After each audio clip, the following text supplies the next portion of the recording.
Hello guys, আসসালামু আলাইকুম। আপনারা কেমন আছেন? আশা করি ভালো আছেন। আপনাদের দোয়ায় আমিও ভালো আছি। আমি শাহিন ব্লগ 2.0। যারা নতুন আমার এই চ্যানেলটিকে সাবস্ক্রাইব করে দিন। আর আজকে আবার নতুন একটি ভিডিও নিয়ে আপনাদের মাঝে উপস্থিত হয়েছি। আজকে এসেছি মালঞ্চি রেল ব্রিজে। আপনারা সঙ্গে থাকুন, শেষ পর্যন্ত ভিডিওটি দেখতে থাকুন।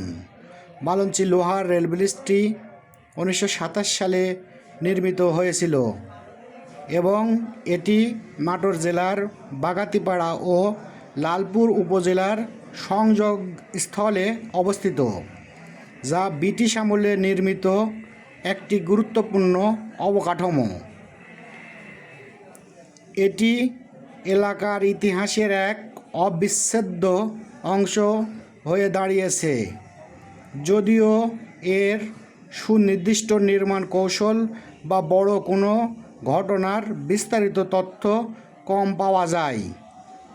তবে এটি সেই সময়ের ভারতীয় রেলওয়ে বিস্তৃতির একটি উদাহরণ।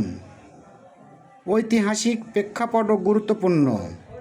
নির্মাণ 1927 সালে নির্মিত এই ব্রিজটি নাটোর ও লালপুর অঞ্চলের যোগাযোগে গুরুত্বপূর্ণ ভূমিকা পালন করত। অবস্থান: এটি বাগাতিপাড়া ও লালপুর উপজেলার মধ্যবর্তী মালঞ্চিতে অবস্থিত, যা স্থানীয় মানুষের কাছে এক পরিচিত স্থান। ব্রিটিশ আমলের নিদর্শন: এটি ব্রিটিশ আমলে তৈরি হওয়ায় ভারতীয় উপমহাদেশের রেলওয়ে একটি অংশ, যা ওই সময়ে প্রকৌশল ও যোগাযোগের ব্যবস্থার সাক্ষ্য বহন করে। বর্তমান অবস্থা: এই ব্রিজটি এলাকার প্রাকৃতিক দৃশ্য ইতিহাসের একটি অংশ হিসাবে পরিচিত। অন্যান্য প্রাসঙ্গিক তথ্য: মালঞ্চি এই ব্রিজটি হাতিম ব্রিজের মতো বিশাল না হলেও এটি স্থানীয় রেলওয়ে যোগাযোগের একটি গুরুত্বপূর্ণ ভূমিকা পালন করত। এটি ভারতীয় রেলওয়ে একটি পুরনো ধারা, যা 19 শতকের শেষের দিকে শুরু হওয়া রেল যোগাযোগের ব্যবস্থা সম্প্রসারণের একটি অংশ। সংক্ষেপে, মালঞ্চি লোহার কালের সাক্ষী হয়ে দাঁড়িয়ে আছে, যা একসময় এলাকার অর্থনৈতিক সামাজিক জীবনে বড় ভূমিকা পালন করত, যদিও এখন এর কার্যক্রম সীমিত। মালঞ্চি রেলওয়ে সেতুটির উচ্চতা 48 মিটার অথবা 157 ফুট। লাইন: চিলাহাটি, পার্বতীপুর, সান্তাহার ও দর্শনা। লাইনটি উল্লেখযোগ্য।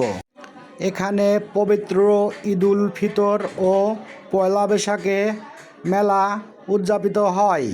এখানে এই মেলা দেখার জন্য অনেক দূর দূরান্ত থেকে ভ্রমণ করতে চলে আসেন।